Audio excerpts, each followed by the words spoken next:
News सच। नमस्कार दर्शकों, मैं हूं मीनल और आप देख रहे हैं एमएनएस न्यूज टीवी। स्वागत है आपका शाम की खबरों में। देखेंगे खबरों को, पर पहले डाल लेते हैं आज की मुख्य हेडलाइंस पर एक नजर। भारत की कार्रवाई से झल्लाया पाकिस्तान, भारतीय उच्चायोग के स्टाफ को किया निष्कासित। ट्रंप प्रशासन महत्वपूर्ण खनिजों के समुद्र तल से खनन के लिए पट्टे बेचने पर करेगा विचार, विरोधी भड़के। इजराइल दूतावास के 2 कर्मचारियों की हत्या, ट्रंप पर बोले नफरत और कट्टरपंथी के लिए यहाँ जगह नहीं। और अब इसी के साथ आगे बढ़ते हैं और देखते हैं खबरों को विस्तार से। पाकिस्तान सरकार ने गुरुवार को भारतीय उच्चायोग के एक कर्मचारी को निष्कासित करने का ऐलान किया। पाकिस्तान ने यह कार्रवाई भारत की कार्रवाई के विरोध में की। भारत ने बुधवार को पाकिस्तानी उच्चायोग के एक स्टाफ को अवांछित घोषित करते हुए निष्कासित कर दिया था। भारत ने पाकिस्तान उच्चायोग के अधिकार को 24 घंटे के भीतर देश छोड़ने का फरमान सुनाया। भारत की कार्रवाई से झल्लाया पाकिस्तान भी अब बिना किसी ठोस सबूत के भारतीय उच्चायोग के अधिकारियों के खिलाफ कार्रवाई कर रहा है। इससे पहले 13 मई को भी भारत ने पाकिस्तानी उच्चायोग के अधिकारी को अवांछित घोषित करते हुए निष्कासित कर दिया था। इन अधिकारियों पर जासूसी के आरोप लगे हैं। नई दिल्ली स्थित पाकिस्तानी दूतावास में एक अधिकारी दानिश को तो पाकिस्तानी खुफिया एजेंसी ISI से जुड़ा हुआ बताया जा रहा है। दानिश के दार ही जासूसी के आरोप में पकड़ी गई भारतीय यूट्यूबर ज्योति मल्होत्रा और पंजाब और हरियाणा से गिरफ्तार कई जासूसों से जुड़े पाए गए हैं। पाकिस्तान ने यह कार्रवाई भारत की कार्रवाई के विरोध में की। भारत ने बुधवार को पाकिस्तानी उच्चायोग के एक स्टाफ को अवांछित घोषित करते हुए निष्कासित कर दिया था। भारत ने पाकिस्तान उच्चायोग के अधिकार को 24 घंटे के भीतर देश छोड़ने का फरमान सुनाया। भारत की कार्रवाई से झल्लाया पाकिस्तान भी अब बिना किसी ठोस सबूत के भारतीय उच्चायोग के अधिकारियों के खिलाफ कार्रवाई कर रहा है। इससे पहले 13 मई को भी भारत ने पाकिस्तानी उच्चायोग के अधिकारी को अवांछित घोषित करते हुए निष्कासित कर दिया था। इन अधिकारियों पर जासूसी के आरोप लगे हैं। नई दिल्ली स्थित पाकिस्तानी दूतावास में एक अधिकारी दानिश को तो पाकिस्तानी खुफिया एजेंसी ISI से जुड़ा हुआ बताया जा रहा है। दानिश के दार ही जासूसी के आरोप में पकड़ी गई भारतीय यूट्यूबर ज्योति मल्होत्रा और पंजाब और हरियाणा से गिरफ्तार कई जासूसों से जुड़े पाए गए हैं। पाकिस्तान ने यह कार्रवाई भारत की कार्रवाई के विरोध में की। भारत ने बुधवार को पाकिस्तानी उच्चायोग के एक स्टाफ को अवांछित घोषित करते हुए निष्कासित कर दिया था। भारत ने पाकिस्तान उच्चायोग के अधिकार को 24 घंटे के भीतर देश छोड़ने का फरमान सुनाया। भारत की कार्रवाई से झल्लाया पाकिस्तान भी अब बिना किसी ठोस सबूत के भारतीय उच्चायोग के अधिकारियों के खिलाफ कार्रवाई कर रहा है। इससे पहले 13 मई को भी भारत ने पाकिस्तानी उच्चायोग के अधिकारी को अवांछित घोषित करते हुए निष्कासित कर दिया था। इन अधिकारियों पर जासूसी के आरोप लगे हैं। नई दिल्ली स्थित पाकिस्तानी दूतावास में एक अधिकारी दानिश को तो पाकिस्तानी खुफिया एजेंसी ISI से जुड़ा हुआ बताया जा रहा है। दानिश के दार ही जासूसी के आरोप में पकड़ी गई भारतीय यूट्यूबर ज्योति मल्होत्रा और पंजाब और हरियाणा से गिरफ्तार कई जासूसों से जुड़े पाए गए हैं। अब बढ़ते अगली खबर की ओर। अमेरिका समोआ के दक्षिण प्रशांत द्वीप के समुद्र तल से खनिज निकालने के लिए पट्टे बेचने पर विचार कर रहा है। ट्रंप प्रशासन ने यह मंशा बुधवार को जाहिर की। गहरे समुद्र में खनन की अनुमति देने के लिए उद्योग जगत की ओर से किए जा रहे व्यापक प्रयास की दिशा में लिया जाने वाला यह संभावित पहला कदम है। वहीं पर्यावरणविद सरकार के इस फैसले का विरोध कर रहे हैं। उनका कहना है कि इससे समुद्र की पारिस्थितिक तंत्र को अपूरणीय क्षति हो सकती है। ट्रंप सरकार के आंतरिक विभाग ने कहा कि वो कैलिफोर्निया स्थित कंपनी इम्पॉसिबल मेटल्स के अप्रैल में भेजे गए वाणिज्यिक नीलामी के अनुरोध पर विचार कर रहा है। कंपनी निकेल, कोबाल्ट और अन्य महत्वपूर्ण खनिजों के भंडार के लिए समुद्र तल से खनन करना चाहती है। पिछले महीने राष्ट्रपति ट्रंप ने एक कार्यकारी आदेश पर हस्ताक्षर किए, जिसमें राष्ट्रीय, महासागरीय और वायुमंडलीय प्रशासन को अमेरिकी और अंतर्राष्ट्रीय जल में समुद्री तल पर खनन करने वाली कंपनियों के लिए परमिट को तेजी से ट्रैक करने का निर्देश दिया गया। यह कदम चीन के साथ टैरिफ ट्रंप प्रशासन के व्यापार युद्ध के बीच उठाया गया है, जो सैन्य उपयोगों सहित उच्च तकनीक निर्माण में उपयोग किए जाने वाले नकल,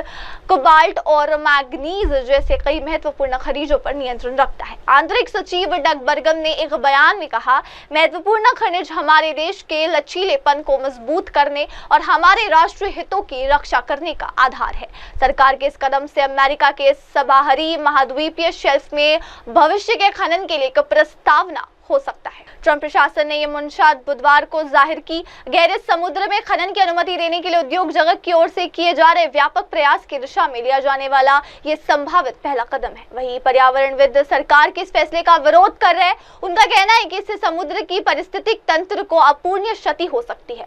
ट्रंप सरकार के आंतरिक विभाग ने कहा कि वो कैलिफोर्निया स्थित कंपनी इम्पॉसिबल मेटल्स के अप्रैल में भेजे गए वाणिज्यिक नीलामी के अनुरोध पर विचार कर रहा है। कंपनी निकेल, कोबाल्ट और अन्य महत्वपूर्ण खनिजों के भंडार के लिए समुद्र तल से खनन करना चाहती है। पिछले महीने राष्ट्रपति ट्रंप ने एक कार्यकारी आदेश पर हस्ताक्षर किए जिसमें राष्ट्रीय, महासागरीय और वायुमंडलीय प्रशासन को अमेरिकी और अंतर्राष्ट्रीय जल में समुद्री तल पर खनन करने वाली कंपनियों के लिए परमिट को तेजी से ट्रैक करने का निर्देश दिया गया। यह कदम चीन के साथ टैरिफ ट्रंप प्रशासन के व्यापार युद्ध के बीच उठाया गया है, जो सैन्य उपयोगों सहित उच्च तकनीक निर्माण में उपयोग किए जाने वाले नकल, कोबाल्ट और मैग्नीज जैसे कई महत्वपूर्ण खनिजों पर नियंत्रण रखता है। आंतरिक सचिव डग बर्गम ने एक बयान में कहा, महत्वपूर्ण खनिज हमारे देश के लचीलेपन को मजबूत करने और हमारे राष्ट्रीय हितों की रक्षा करने का आधार है। सरकार के इस कदम से अमेरिका के सबसाहरी महाद्वीपीय शेल्फ में भविष्य के खनन के लिए एक प्रस्तावना हो सकता है। ट्रंप प्रशासन ने यह मुंशात बुधवार को जाहिर की। गहरे समुद्र में खनन की अनुमति देने के लिए उद्योग जगत की ओर से किए जा रहे व्यापक प्रयास की दिशा में लिया जाने वाला ये संभावित पहला कदम है। वहीं पर्यावरणविद सरकार के इस फैसले का विरोध कर रहे हैं। उनका कहना है कि इससे समुद्र की पारिस्थितिक तंत्र को अपूरणीय क्षति हो सकती है। ट्रंप सरकार के आंतरिक विभाग ने कहा कि वो कैलिफोर्निया स्थित कंपनी इम्पॉसिबल मेटल्स के अप्रैल में भेजे गए वाणिज्यिक नीलामी के अनुरोध पर विचार कर रहा है। कंपनी निकेल, कोबाल्ट और अन्य महत्वपूर्ण खनिजों के भंडार के लिए समुद्र तल से खनन करना चाहती है। पिछले महीने राष्ट्रपति ट्रंप ने एक कार्यकारी आदेश पर हस्ताक्षर किए जिसमें राष्ट्रीय, महासागरीय और वायुमंडलीय प्रशासन को अमेरिकी और अंतर्राष्ट्रीय जल में समुद्री तल पर खनन करने वाली कंपनियों के लिए परमिट को तेजी से ट्रैक करने का निर्देश दिया गया। यह कदम चीन के साथ टैरिफ ट्रंप प्रशासन के व्यापार युद्ध के बीच उठाया गया है, जो सैन्य उपयोगों सहित उच्च तकनीक निर्माण में उपयोग किए जाने वाले नकल, कोबाल्ट और मैग्नीज जैसे कई महत्वपूर्ण खनिजों पर नियंत्रण रखता है। आंतरिक सचिव डग बर्गम ने एक बयान में कहा, महत्वपूर्ण खनिज हमारे देश के लचीलेपन को मजबूत करने और हमारे राष्ट्रीय हितों की रक्षा करने का आधार है। सरकार के इस कदम से अमेरिका के सबसाहरी महाद्वीपीय शेल्फ में भविष्य के खनन के लिए एक प्रस्तावना हो सकता है। और अब इसी के साथ देखते हैं अगली खबर। वॉशिंगटन में इजरायली दूतावास के 2 कर्मचारियों की गोली मारकर हत्या कर दी गई। इस हत्याकांड को FBI के फील्ड ऑफिस से कुछ कदम की दूरी पर स्थित कैपिटल यहूदी संग्रहालय के पास अंजाम दिया गया। हाँ, होमलैंड सुरक्षा सचिव ने इस बारे में जानकारी दी। Homeland security secretary Kristi Noem ने बताया कि वॉशिंगटन में इजरायली दूतावास के 2 कर्मचारियों की बुधवार शाम को यहूदी संग्रहालय के पास गोली मारकर हत्या कर दी गई। फिलहाल संदिग्ध को हिरासत में ले लिया गया है। मेट्रोपॉलिटन पुलिस प्रमुख पामेला स्मिथ ने प्रेस कॉन्फ्रेंस में बताया कि बुधवार शाम को जब 2 इजरायली कर्मी, एक पुरुष और एक महिला, कैपिटल यहूदी संग्रहालय में एक कार्यक्रम से बाहर निकल रहे थे, तभी संदिग्ध हमलावर वहां पहुंचा और उन पर गोलियां चलानी शुरू कर दी। स्मिथ ने बताया कि संदिग्ध पहचान शिकागो निवासी 30 वर्षीय एलास रोड्रिगेज के रूप में हुई है। इस हत्याकांड को FBI के फील्ड ऑफिस से कुछ कदम की दूरी पर स्थित कैपिटल यहूदी संग्रहालय के पास अंजाम दिया गया। हाँ, होमलैंड सुरक्षा सचिव ने इस बारे में जानकारी दी। Homeland security secretary Kristi Noem ने बताया कि वॉशिंगटन में इजरायली दूतावास के 2 कर्मचारियों की बुधवार शाम को यहूदी संग्रहालय के पास गोली मारकर हत्या कर दी गई। फिलहाल संदिग्ध को हिरासत में ले लिया गया है। मेट्रोपॉलिटन पुलिस प्रमुख पामेला स्मिथ ने प्रेस कॉन्फ्रेंस में बताया कि बुधवार शाम को जब 2 इजरायली कर्मी, एक पुरुष और एक महिला, कैपिटल यहूदी संग्रहालय में एक कार्यक्रम से बाहर निकल रहे थे, तभी संदिग्ध हमलावर वहां पहुंचा और उन पर गोलियां चलानी शुरू कर दी। स्मिथ ने बताया कि संदिग्ध पहचान शिकागो निवासी 30 वर्षीय एलास रोड्रिगेज के रूप में हुई है। इस हत्याकांड को FBI के फील्ड ऑफिस से कुछ कदम की दूरी पर स्थित कैपिटल यहूदी संग्रहालय के पास अंजाम दिया गया। हाँ, होमलैंड सुरक्षा सचिव ने इस बारे में जानकारी दी। Homeland security secretary Kristi Noem ने बताया कि वॉशिंगटन में इजरायली दूतावास के 2 कर्मचारियों की बुधवार शाम को यहूदी संग्रहालय के पास गोली मारकर हत्या कर दी गई।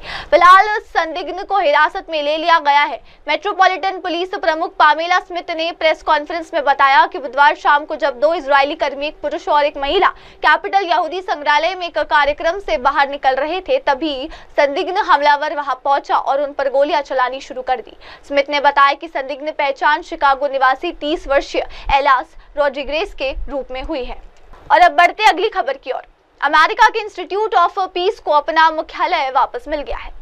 दरअसल सरकार की लागत कम करने के उद्देश्य से एलन मस्क के नेतृत्व वाले सरकारी दक्षता विभाग ने इंस्टीट्यूट ऑफ पीस के बोर्ड और कर्मचारियों को नौकरी से निकाल दिया और संस्थान के कामकाज पर कब्जा कर लिया था। सरकारी दक्षता विभाग के इस फैसले के खिलाफ इंस्टीट्यूट ऑफ पीस के बोर्ड सदस्यों ने अदालत का रुख किया, जहां संघीय जज ने सरकारी दक्षता विभाग द्वारा इंस्टीट्यूट ऑफ पीस के कर्मचारियों को नौकरी से निकालने के फैसले को अवैध बता दिया और मुख्यालय का कब्जा फिर से संस्थान को बोर्ड सदस्यों को सौंपने का फैसला सुनाया। इसके बाद संस्थान को इसका मुख्यालय वापस मिल गया। बुधवार को इंस्टीट्यूट ऑफ पीस के कार्यकारी अध्यक्ष जॉर्ज मूस ने एक बार फिर से मुख्यालय में प्रवेश किया। सरकारी दक्षता विभाग द्वारा इस मुख्यालय को अपने कब्जे में लेने के बाद ये पहली बार था कि मूस मुख्यालय में दाखिल हुए। मार्च में मस्क के नेतृत्व वाले सरकारी दक्षता विभाग ने मूस समेत बोर्ड सदस्यों और कर्मचारियों को नौकरी से निकाल दिया था।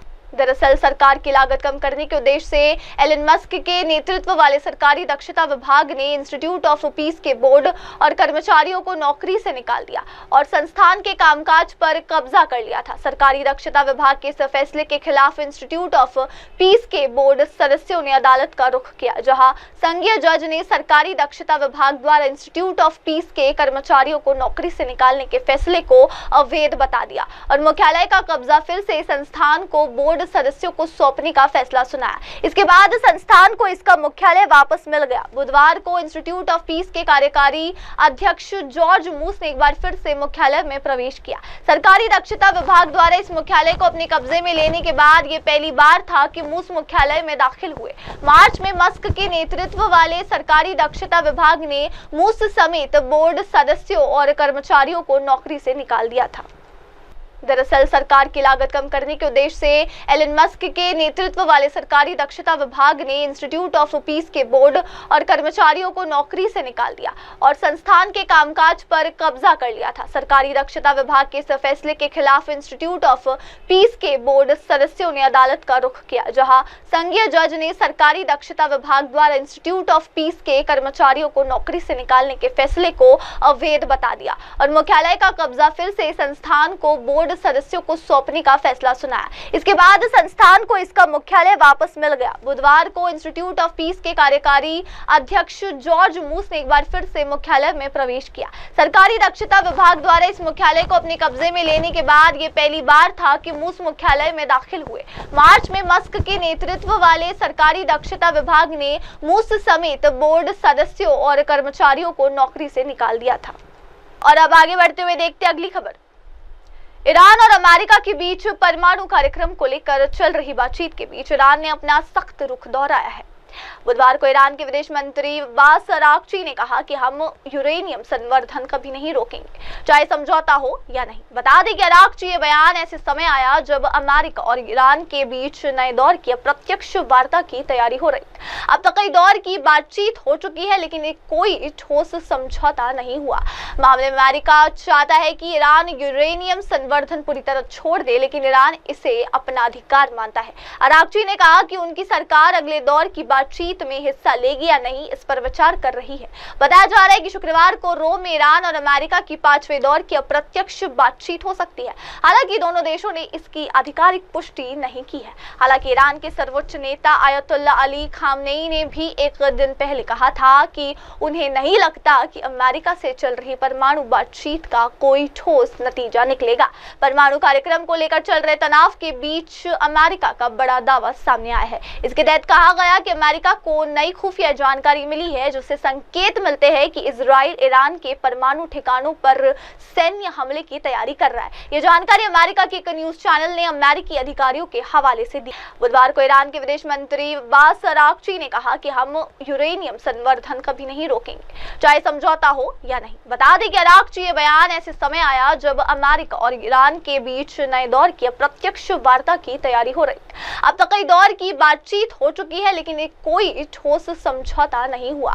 मामले में अमेरिका चाहता है कि ईरान यूरेनियम संवर्धन पूरी तरह छोड़ दे, लेकिन ईरान इसे अपना अधिकार मानता है। अरागची ने कहा कि उनकी सरकार अगले दौर की बातचीत में हिस्सा लेगी या नहीं, इस पर विचार कर रही है। बताया जा रहा है कि शुक्रवार को रोम में ईरान और अमेरिका की 5वें दौर की अप्रत्यक्ष बातचीत हो सकती है। हालांकि दोनों देशों ने इसकी आधिकारिक पुष्टि नहीं की है। हालांकि ईरान के सर्वोच्च नेता आयतुल्ला अली खामनेई ने भी एक दिन पहले कहा था कि उन्हें नहीं लगता कि अमेरिका से चल रही परमाणु बातचीत का कोई ठोस नतीजा निकलेगा।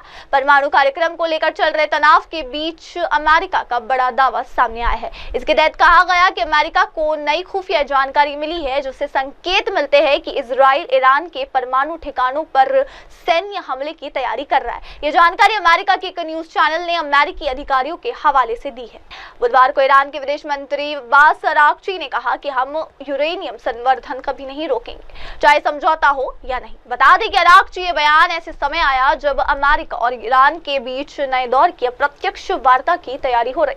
अब तक कई दौर की बातचीत हो चुकी है, लेकिन कोई ठोस समझौता नहीं हुआ। मामले में अमेरिका चाहता है कि ईरान यूरेनियम संवर्धन पूरी तरह छोड़ दे, लेकिन ईरान इसे अपना अधिकार मानता है। अरागची ने कहा कि उनकी सरकार अगले दौर की बातचीत में हिस्सा लेगी या नहीं, इस पर विचार कर रही है। बताया जा रहा है कि शुक्रवार को रोम में ईरान और अमेरिका की 5वें दौर की अप्रत्यक्ष बातचीत हो सकती है। हालांकि दोनों देशों ने इसकी आधिकारिक पुष्टि नहीं की है। हालांकि ईरान के सर्वोच्च नेता आयतुल्ला अली खामनेई ने भी एक दिन पहले कहा था कि उन्हें नहीं लगता कि अमेरिका से चल रही परमाणु बातचीत का कोई ठोस नतीजा निकलेगा। परमाणु कार्यक्रम को लेकर चल रहे तनाव के बीच अमेरिका का बड़ा दावा सामने आया है। इसके तहत कहा गया कि अमेरिका को नई खुफिया जानकारी मिली है, जिससे संकेत मिलते हैं कि इजराइल ईरान के परमाणु ठिकानों पर सैन्य हमले की तैयारी कर रहा है। यह जानकारी अमेरिका के एक न्यूज चैनल ने अमेरिकी अधिकारियों के हवाले से दी है। और अब इसी के साथ देखते हैं अगली खबर। अमेरिका के राष्ट्रपति डोनाल्ड ट्रंप की टैरिफ नीति के खिलाफ वहां के राज्य लगातार से अपनी आवाज बुलंद कर रहे हैं। इसी बीच ट्रंप की तरफ से लगाए गए व्यापक आयात शुल्क को लेकर देश के 12 राज्यों ने बुधवार को संघीय अदालत में चुनौती दी। इन राज्यों का कहना है कि ट्रंप ने अपनी सीमाओं से बाहर जाकर एक तरफा फैसले लिए, जिससे अमेरिकी व्यापार नीति उनकी मर्जी पर निर्भर हो गई और आर्थिक अस्थिरता फैल गई। बता दें कि पिछले महीने ट्रंप ने अमेरिका के पुराने और बड़े व्यापार घाटे को कम करने के लिए दुनिया का अधिकांश देशों पर 10% तक के आयात शुल्क लगाए थे। कुछ देशों पर यह शुल्क 50% तक भी गया। ट्रंप ने इसे लिबरेशन डे कहा और इसे 1977 के international emergency economic powers act के तहत लागू किया। इन टैरिफ का असर कनाडा, चीन और मेक्सिको से आयात पर भी पड़ा। मामले में ट्रंप प्रशासन ने तर्क दिया कि एक कदम अवैध आव्रजन और नशीली दवाओं की तस्करी रोकने के लिए भी जरूरी था। न्यूयॉर्क स्थित US court of international trade में बुधवार को इस मामले की सुनवाई हुई। यह अदालत अंतर्राष्ट्रीय व्यापार से जुड़े नागरिक मामलों की सुनवाई करती है। इस फैसले को भविष्य में सुप्रीम कोर्ट तक ले जाए जाने की उम्मीद जताई जा रही है। मामले में राज्यों की दलील है कि IEPPA ट्रंप को टैरिफ लगाने का अधिकार नहीं देता और उन 50 सालों से चल रहा व्यापार घाटा कोई असामान्य आपात स्थिति नहीं है। ओरेगन राज्य के वकील ब्रायन मार्शल ने कहा कि ये कोई नई या साधारण समस्या। इसी बीच ट्रंप की तरफ से लगाए गए व्यापक आयात शुल्क को लेकर देश के 12 राज्यों ने बुधवार को संघीय अदालत में चुनौती दी। इन राज्यों का कहना है कि ट्रंप ने अपनी सीमाओं से बाहर जाकर एक तरफा फैसले लिए, जिससे अमेरिकी व्यापार नीति उनकी मर्जी पर निर्भर हो गई और आर्थिक अस्थिरता फैल गई। बता दें कि पिछले महीने ट्रंप ने अमेरिका के पुराने और बड़े व्यापार घाटे को कम करने के लिए दुनिया का अधिकांश देशों पर 10% तक के आयात शुल्क लगाए थे। कुछ देशों पर यह शुल्क 50% तक भी गया। ट्रंप ने इसे लिबरेशन डे कहा और इसे 1977 के international emergency economic powers act के तहत लागू किया। इन टैरिफ का असर कनाडा, चीन और मेक्सिको से आयात पर भी पड़ा। मामले में ट्रंप प्रशासन ने तर्क दिया कि एक कदम अवैध आव्रजन और नशीली दवाओं की तस्करी रोकने के लिए भी जरूरी था। न्यूयॉर्क स्थित US court of international trade में बुधवार को इस मामले की सुनवाई हुई। यह अदालत अंतर्राष्ट्रीय व्यापार से जुड़े नागरिक मामलों की सुनवाई करती है। इस फैसले को भविष्य में सुप्रीम कोर्ट तक ले जाए जाने की उम्मीद जताई जा रही है। मामले में राज्यों की दलील है कि IEPPA ट्रंप को टैरिफ लगाने का अधिकार नहीं देता और उन 50 सालों से चल रहा व्यापार घाटा कोई असामान्य आपात स्थिति नहीं है। ओरेगन राज्य के वकील ब्रायन मार्शल ने कहा कि ये कोई नई या साधारण समस्या। इसी बीच ट्रंप की तरफ से लगाए गए व्यापक आयात शुल्क को लेकर देश के 12 राज्यों ने बुधवार को संघीय अदालत में चुनौती दी। इन राज्यों का कहना है कि ट्रंप ने अपनी सीमाओं से बाहर जाकर एक तरफा फैसले लिए, जिससे अमेरिकी व्यापार नीति उनकी मर्जी पर निर्भर हो गई और आर्थिक अस्थिरता फैल गई। बता दें कि पिछले महीने ट्रंप ने अमेरिका के पुराने और बड़े व्यापार घाटे को कम करने के लिए दुनिया का अधिकांश देशों पर 10% तक के आयात शुल्क लगाए थे। कुछ देशों पर यह शुल्क 50% तक भी गया। ट्रंप ने इसे लिबरेशन डे कहा और इसे 1977 के international emergency economic powers act के तहत लागू किया। इन टैरिफ का असर कनाडा, चीन और मेक्सिको से आयात पर भी पड़ा। मामले में ट्रंप प्रशासन ने तर्क दिया कि यह कदम अवैध आव्रजन और नशीली दवाओं की तस्करी रोकने के लिए भी जरूरी था। न्यूयॉर्क स्थित US court of international trade में बुधवार को इस मामले की सुनवाई हुई। यह अदालत अंतर्राष्ट्रीय व्यापार से जुड़े नागरिक मामलों की सुनवाई करती है। इस फैसले को भविष्य में सुप्रीम कोर्ट तक ले जाए जाने की उम्मीद जताई जा रही है। मामले में राज्यों की दलील है कि IEPPA ट्रंप को टैरिफ लगाने का अधिकार नहीं देता और उन 50 सालों से चल रहा व्यापार घाटा कोई असामान्य आपात स्थिति नहीं है। ओरेगन राज्य के वकील ब्रायन मार्शल ने कहा कि ये कोई नई या साधारण समस्या। और अब इसी के साथ देखते हैं अगली खबर। ब्रिटेन और भारत के बीच हाल ही में हुए मुक्त व्यापार समझौते माध्यम व्यवसायों के लिए भारतीय बाजार में प्रवेश को आसान बनाएगा। इस समझौते को लेकर बुधवार को ब्रिटेन सरकार ने बयान जारी कर बताया कि समझौते से व्यापार अब तेज, सस्ता और आसान हो जाएगा। मामले में ब्रिटेन के व्यापार मंत्री जोनाथन रेनॉल्ड्स ने इस समझौते को भारत की तरफ से अब तक किया गया सबसे बेहतरीन सौदा बताया है। उन्होंने कहा कि इससे यूके की स्टील, ऑटोमोबाइल, विस्की, जिन, कॉस्मेटिक्स, मेडिकल डिवाइसेस, मशीनरी और मीट जैसी चीजों का भारत में निर्यात बढ़ेगा। बता दें कि FTA से दोनों देशों के बीच व्यापार में हर साल करीब 25 अरब पाउंड की बढ़ोतरी होने की उम्मीद है। ब्रिटेन की फूड एंड ड्रिंक फेडरेशन के प्रमुख करेन बेट्स ने कहा कि ब्रिटेन ने 2024 में भारत को करीब 300 मिलियन पाउंड का खाद्य और पेय पदार्थ निर्यात किया और यह समझौता इस क्षेत्र के लिए बड़ा अवसर लेकर आया है। FTA डिजिटल कस्टम सिस्टम और बेहतर प्रक्रियाएं व्यापार को और आसान बनाएगी, खासकर छोटे व्यवसायों के लिए जो पहले भारतीय बाजार में नहीं आ पा रहे थे। इस मौके पर बोर्ड ऑफ ट्रेड की पहली बैठक भी हुई, जिसमें ब्रिटेन के बड़े बिजनेस लीडर शामिल हुए। ये बोर्ड छोटे व्यवसायों को वैश्विक बाजारों में पहुंच दिलाने और भारत एवं अमेरिका जैसे देशों के साथ हुए समझौते से लाभ उठाने में मदद करेगा। इस समझौते को लेकर बुधवार को ब्रिटेन सरकार ने बयान जारी कर बताया कि समझौते से व्यापार अब तेज, सस्ता और आसान हो जाएगा। मामले में ब्रिटेन के व्यापार मंत्री जोनाथन रेनॉल्ड्स ने इस समझौते को भारत की तरफ से अब तक किया गया सबसे बेहतरीन सौदा बताया है। उन्होंने कहा कि इससे यूके की स्टील, ऑटोमोबाइल, विस्की, जिन, कॉस्मेटिक्स, मेडिकल डिवाइसेस, मशीनरी और मीट जैसी चीजों का भारत में निर्यात बढ़ेगा। बता दें कि FTA से दोनों देशों के बीच व्यापार में हर साल करीब 25 अरब पाउंड की बढ़ोतरी होने की उम्मीद है। ब्रिटेन की फूड एंड ड्रिंक फेडरेशन के प्रमुख करेन बेट्स ने कहा कि ब्रिटेन ने 2024 में भारत को करीब 300 मिलियन पाउंड का खाद्य और पेय पदार्थ निर्यात किया और यह समझौता इस क्षेत्र के लिए बड़ा अवसर लेकर आया है। FTA डिजिटल कस्टम सिस्टम और बेहतर प्रक्रियाएं व्यापार को और आसान बनाएगी, खासकर छोटे व्यवसायों के लिए जो पहले भारतीय बाजार में नहीं आ पा रहे थे। इस मौके पर बोर्ड ऑफ ट्रेड की पहली बैठक भी हुई, जिसमें ब्रिटेन के बड़े बिजनेस लीडर शामिल हुए। ये बोर्ड छोटे व्यवसायों को वैश्विक बाजारों में पहुंच दिलाने और भारत एवं अमेरिका जैसे देशों के साथ हुए समझौते से लाभ उठाने में मदद करेगा। इस समझौते को लेकर बुधवार को ब्रिटेन सरकार ने बयान जारी कर बताया कि समझौते से व्यापार अब तेज, सस्ता और आसान हो जाएगा। मामले में ब्रिटेन के व्यापार मंत्री जोनाथन रेनॉल्ड्स ने इस समझौते को भारत की तरफ से अब तक किया गया सबसे बेहतरीन सौदा बताया है। उन्होंने कहा कि इससे यूके की स्टील, ऑटोमोबाइल, विस्की, जिन, कॉस्मेटिक्स, मेडिकल डिवाइसेस, मशीनरी और मीट जैसी चीजों का भारत में निर्यात बढ़ेगा। बता दें कि FTA से दोनों देशों के बीच व्यापार में हर साल करीब 25 अरब पाउंड की बढ़ोतरी होने की उम्मीद है। ब्रिटेन की फूड एंड ड्रिंक फेडरेशन के प्रमुख करेन बेट्स ने कहा कि ब्रिटेन ने 2024 में भारत को करीब करीब 300 मिलियन पाउंड का खाद्य और पेय पदार्थ निर्यात किया और ये समझौता इस क्षेत्र के लिए बड़ा अवसर लेकर आया है। एफटीए डिजिटल कस्टम सिस्टम और बेहतर प्रक्रियाएं व्यापार को और आसान बनाएगी, खासकर छोटे व्यवसायों के लिए जो पहले भारतीय बाजार में नहीं आ पा रहे थे। इस मौके पर बोर्ड ऑफ ट्रेड की पहली बैठक भी हुई, जिसमें ब्रिटेन के बड़े बिजनेस लीडर शामिल हुए। ये बोर्ड छोटे व्यवसायों को वैश्विक बाजारों में पहुंच दिलाने और भारत एवं अमेरिका जैसे देशों के साथ हुए समझौते से लाभ उठाने में मदद करेगा। और अब आगे बढ़ते हुए डालते हैं नजर अगली खबर पर। गाजा में दिन प्रतिदिन हालात और बिगड़ते जा रहे हैं। करीब 3 महीने बाद की नाकेबंदी के बाद अब इजराइल ने दबाव में आकर कुछ राहत सामग्री गाजा भेजने की इजाजत तो दे दी, लेकिन संयुक्त राष्ट्र अभी तक इन सामानों को जरूरतमंद लोगों तक नहीं पहुंचा पा रहा।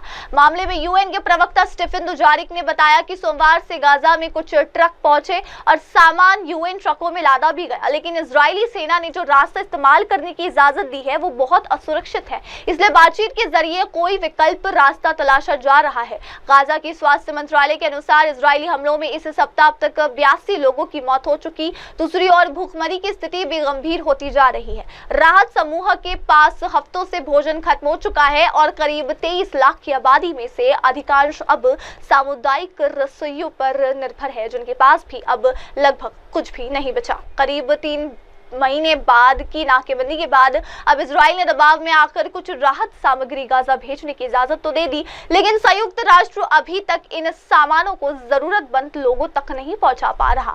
मामले में यूएन के प्रवक्ता स्टीफन दुजारिक ने बताया कि सोमवार से गाजा में कुछ ट्रक पहुंचे और सामान यूएन ट्रकों में लादा भी गया, लेकिन इजरायली सेना ने जो रास्ता इस्तेमाल करने की इजाजत दी है वो बहुत असुरक्षित है, इसलिए बातचीत के जरिए कोई विकल्प रास्ता तलाशा जा रहा है। गाजा की स्वास्थ्य मंत्रालय के अनुसार इजरायली हमलों में इस सप्ताह अब तक 82 लोगों की मौत हो चुकी। दूसरी ओर भूखमरी की स्थिति भी गंभीर होती जा रही है। राहत समूह के पास हफ्तों से भोजन खत्म हो चुका है और करीब 23 लाख की आबादी में से अधिकांश अब सामुदायिक रसोइयों पर निर्भर है, जिनके पास भी अब लगभग कुछ भी नहीं बचा।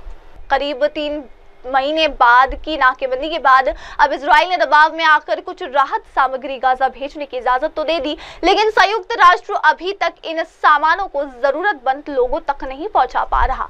मामले में यूएन के प्रवक्ता स्टीफन दुजारिक ने बताया कि सोमवार से गाजा में कुछ ट्रक पहुंचे और सामान यूएन ट्रकों में लादा भी गया, लेकिन इजरायली सेना ने जो रास्ता इस्तेमाल करने की इजाजत दी है वो बहुत असुरक्षित है, इसलिए बातचीत के जरिए कोई विकल्प रास्ता तलाशा जा रहा है। गाजा की स्वास्थ्य मंत्रालय के अनुसार इजरायली हमलों में इस सप्ताह अब तक 82 लोगों की मौत हो चुकी। दूसरी ओर भूखमरी की स्थिति भी गंभीर होती जा रही है। राहत समूह के पास हफ्तों से भोजन खत्म हो चुका है और करीब 23 लाख की आबादी में से अधिकांश अब सामुदायिक रसोइयों पर निर्भर है, जिनके पास भी अब लगभग कुछ भी नहीं बचा।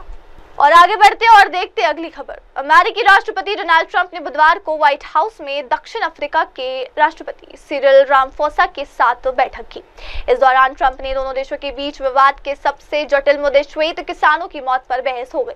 उन्होंने दक्षिण अफ्रीकी राष्ट्रपति पर श्वेत किसानों के नरसंहार का आरोप लगाया। इस पर रामाफोसा ने कहा कि आरोप बेबुनियाद है। ऐसा नहीं कि उनके देश में गोरे लोगों को निशाना बनाया जा रहा है। उन्होंने कहा कि उनके देश में हत्या की दर बहुत ज्यादा है और पीड़ितों में श्वेत के मुकाबले अश्वेत ज्यादा है। इस दौरान ट्रंप ने दोनों देशों के बीच विवाद के सबसे जटिल मुद्दे श्वेत किसानों की मौत पर बहस हो गई। उन्होंने दक्षिण अफ्रीकी राष्ट्रपति पर श्वेत किसानों के नरसंहार का आरोप लगाया। इस पर रामाफोसा ने कहा कि आरोप बेबुनियाद है। ऐसा नहीं है कि उनके देश में गोरे लोगों को निशाना बनाया जा रहा है। उन्होंने कहा उनके देश में हत्या की दर बहुत ज्यादा है और पीड़ितों में श्वेत के मुकाबले अश्वेत ज्यादा है। इसके बाद ट्रंप ने उन लेखों की प्रतियां दिखाई जिसमें मारे गए श्वेत दक्षिण अफ्रीका के बताए गए हैं। रामाफोसा ने कहा यह ऐसी समस्या है जिनके बारे में हम आपसे बात करने को तैयार है। बता दें कि हाल ही के दिनों में ट्रंप ने दक्षिण अफ्रीका के भूमि सुधार कानून की आलोचना। इस दौरान ट्रंप ने दोनों देशों के बीच विवाद के सबसे जटिल मुद्दे श्वेत किसानों की मौत पर बहस हो गई। उन्होंने दक्षिण अफ्रीकी राष्ट्रपति पर श्वेत किसानों के नरसंहार का आरोप लगाया। इस पर रामाफोसा ने कहा कि आरोप बेबुनियाद है। ऐसा नहीं कि उनके देश में गोरे लोगों को निशाना बनाया जा रहा है। उन्होंने कहा कि उनके देश में हत्या की दर बहुत ज्यादा है और पीड़ितों में श्वेत के मुकाबले अश्वेत ज्यादा है। इस दौरान ट्रंप ने दोनों देशों के बीच विवाद के सबसे जटिल मुद्दे श्वेत किसानों की मौत पर बहस हो गई। उन्होंने दक्षिण अफ्रीकी राष्ट्रपति पर श्वेत किसानों के नरसंहार का आरोप लगाया। इस पर रामफोसा ने कहा कि आरोप बेबुनियाद है। ऐसा नहीं है कि उनके देश में गोरे लोगों को निशाना बनाया जा रहा है। उन्होंने कहा उनके देश में हत्या की दर बहुत ज्यादा है और पीड़ितों में श्वेत के मुकाबले अश्वेत ज्यादा है। इसके बाद ट्रंप ने उन लेखों की प्रतियां दिखाई जिसमें मारे गए श्वेत दक्षिण अफ्रीका के बताए गए हैं। रामफोसा ने कहा यह ऐसी समस्या है जिनके बारे में हम आपसे बात करने को तैयार है। बता दें कि हाल ही के दिनों में ट्रंप ने दक्षिण अफ्रीका के भूमि सुधार कानून की आलोचना की थी। इस दौरान ट्रंप ने दोनों देशों के बीच विवाद के सबसे जटिल मुद्दे श्वेत किसानों की मौत पर बहस हो गई। उन्होंने दक्षिण अफ्रीकी राष्ट्रपति पर श्वेत किसानों के नरसंहार का आरोप लगाया। इस पर रामफोसा ने कहा कि आरोप बेबुनियाद है। ऐसा नहीं कि उनके देश में गोरे लोगों को निशाना बनाया जा रहा है। उन्होंने कहा कि उनके देश में हत्या की दर बहुत ज्यादा है और पीड़ितों में श्वेत के मुकाबले अश्वेत ज्यादा है। इस दौरान ट्रंप ने दोनों देशों के बीच विवाद के सबसे जटिल मुद्दे श्वेत किसानों की मौत पर बहस हो गई। उन्होंने दक्षिण अफ्रीकी राष्ट्रपति पर श्वेत किसानों के नरसंहार का आरोप लगाया। इस पर रामफोसा ने कहा कि आरोप बेबुनियाद है। ऐसा नहीं है कि उनके देश में गोरे लोगों को निशाना बनाया जा रहा है। उन्होंने कहा उनके देश में हत्या की दर बहुत ज्यादा है और पीड़ितों में श्वेत के मुकाबले अश्वेत ज्यादा है। इसके बाद ट्रंप ने उन लेखों की प्रतियां दिखाई जिसमें मारे गए श्वेत दक्षिण अफ्रीका के बताए गए हैं। रामफोसा ने कहा यह ऐसी समस्या है जिनके बारे में हम आपसे बात करने को तैयार है। बता दें कि हाल ही के दिनों में ट्रंप ने दक्षिण अफ्रीका के भूमि सुधार कानून की आलोचना की थी। और फिलहाल वक्त हो चला है ब्रेक का। ब्रेक के बाद लौटेंगे और जानेंगे देश विदेश की तमाम खबरें। तब तक के लिए आप जुड़े रहे मेरी सहयोगी श्रद्धा के साथ और देखते रहिए एमएनएस न्यूज टीवी। नमस्कार। हाय हेलो नमस्कार, मैं हूं पंकज विष्णु और आप देख रहे हैं एमएनएस न्यूज।